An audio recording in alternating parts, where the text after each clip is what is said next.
Welcome back to Explaining Everything, the channel where we dive into the stories and mysteries behind everyday things.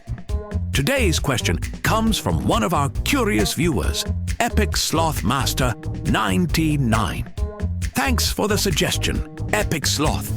You asked, where did the high five come from?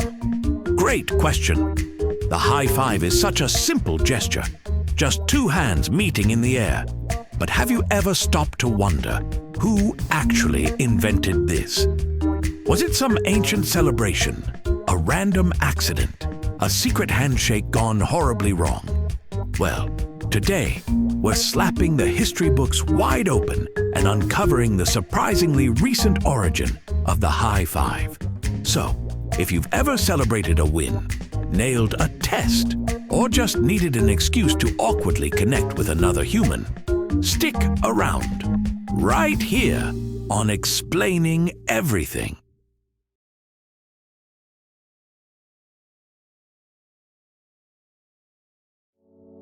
First off, there are a lot of theories about where the high five came from.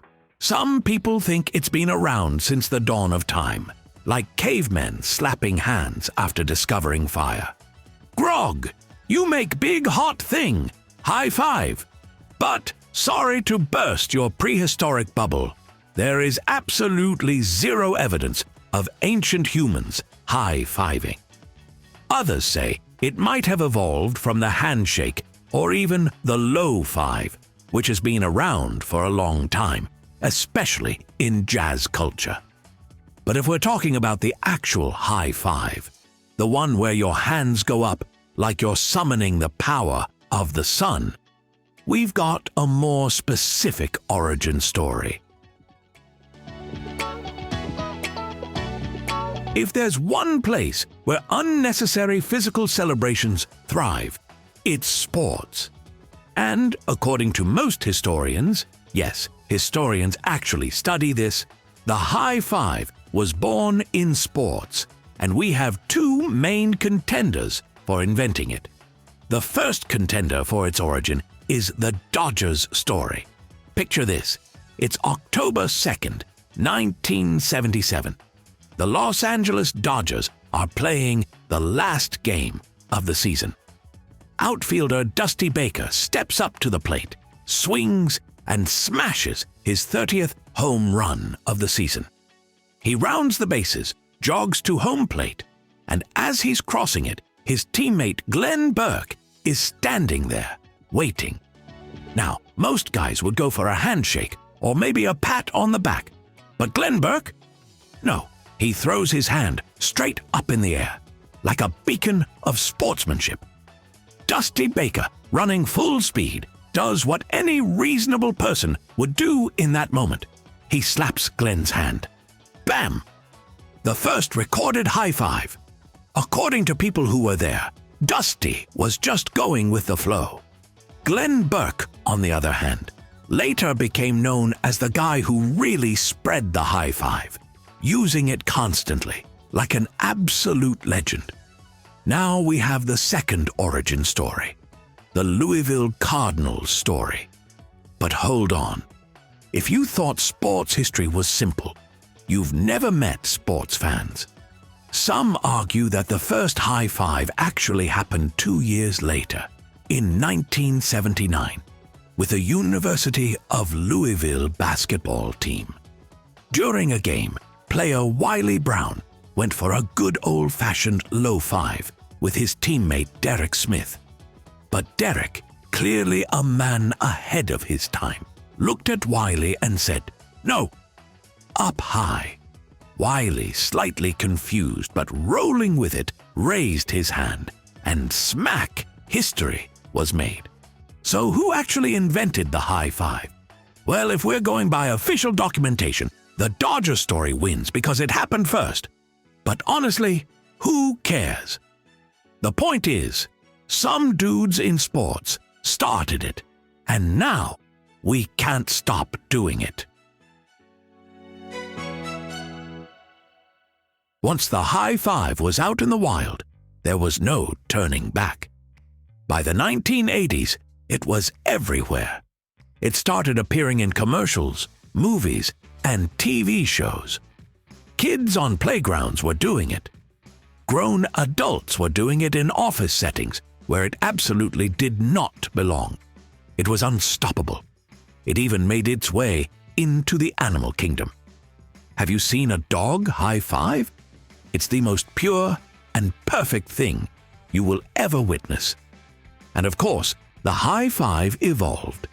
We got the self-high five for when you want to celebrate but you're alone. The exploding high five, which includes a completely unnecessary sound effect. And the awkward missed high five, which is a direct attack on your self-esteem. But like all great things, the high five faced dark times. And by dark times, I mean germs. Yes, scientists eventually looked at the high five and said, hey, you do realize you're just slapping bacteria onto each other at high velocity, right? This led to the rise of the fist bump, a move scientifically proven to transfer fewer germs. A sad day for high fives, but a great day for people who love looking slightly cooler while greeting someone. Then 2020 happened.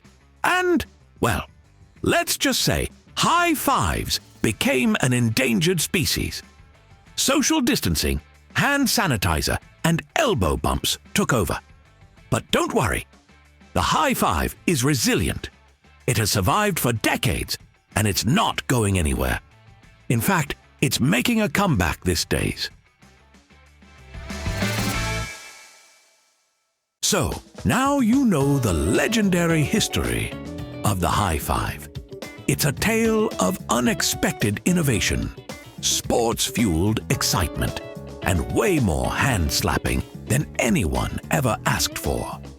From the dugouts of baseball stadiums to awkward office interactions, the high five has stood the test of time, spreading joy, energy, and sometimes even mild embarrassment.